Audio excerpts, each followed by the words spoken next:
পুলিশদের ঘৃণা করবে সাধারণ মানুষ, বিবেক সম্পন্ন বুদ্ধিজীবীরাও। আপনারা সবাই ভুলে যাবেন AK-47 মতো মারাত্মক অস্ত্র পাওয়া গিয়েছিল আসামিদের কাছে। যদি জনগণের কাছে ধরা পড়ে ওই আসামিরা গণপিটুনিতে মারা যেত, আপনারাই বলতেন ভালো হয়েছে, পুলিশের কাছে গেলে ছাড়া পেয়ে যেত।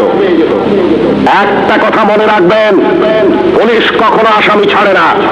আসামি ছাড়ার অধিকার শুধুমাত্র বিচার বিভাগের।